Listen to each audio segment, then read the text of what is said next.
Good evening friends. അപ്പോൾ ഞാനെന്ന് വന്നിരിക്കുന്ന മറ്റൊരു പുതിയ ചോദ്യമായിട്ടാണ്. ചോദ്യം നോക്കിയ ചുവടെ കൊടുത്തിരിക്കുന്ന സംഖ്യകളിൽ തുടർച്ചയായ 4 എണ്ണൽ സംഖ്യകളുടെ തുകയാകാൻ സാധ്യതയില്ലാത്തത് ഏത് എന്നാണ് ചോദ്യം. അപ്പോൾ ഇതിൽ നമ്മൾ അറിഞ്ഞിരിക്കേണ്ട ഒരു പോയിന്റ് എന്ന് പറയുന്നത് തുടർച്ചയായ 4 എണ്ണൽ സംഖ്യകളുടെ തുകയിൽ നിന്ന് 6 കുറച്ച് കിട്ടുന്ന നമ്പർ എപ്പോഴും 4ന്റെ ഗുണിതമായിരിക്കും. ഓക്കെ, അപ്പോൾ ഇതിൽ എനിക്ക് ചെയ്ത് കാണിക്കാൻ ടൈമില്ല. അപ്പോൾ ഞാൻ എന്ത് ചെയ്ത് 6 കുറച്ച് എഴുതുന്ന നമ്പേഴ്സ് എഴുതണം. അപ്പോൾ 84 ഓപ്ഷൻ എയിൽ നിന്ന് 6 കുറച്ചാൽ 84 കിട്ടും.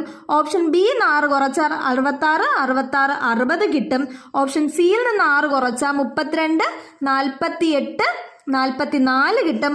ഓപ്ഷൻ ഡിയിൽ നിന്ന് 6 കുറച്ചാൽ 44 38 കിട്ടും. 4ന്റെ ഡിവിസിബിൾ ആണോ അല്ലയോ എന്ന് അറിയാനായിട്ട് നമ്മൾ എന്ത് ചെക്ക് ചെയ്യണം? നമ്മുടെ തന്നിരിക്കുന്ന നമ്പറിന്റെ ലാസ്റ്റ് 2 ഡിജിറ്റ് 4ന്റെ മൾട്ടിപ്പിൾ ആണോ എന്ന് നോക്കുക. അപ്പൊ നമ്മൾ ഇങ്ങനെ നോക്കി വരപ്പോൾ ഇതിൽ ഓപ്ഷൻ ഡിയുടെ ലാസ്റ്റ് 2 ഡിജിറ്റ് ആണ് എന്ത് 4ന്റെ മൾട്ടിപ്പിൾ അല്ലാത്തത്. ബാക്കി എല്ലാം 4ന്റെ മൾട്ടിപ്പിൾ ആണ്. ഓക്കെ അല്ലേ?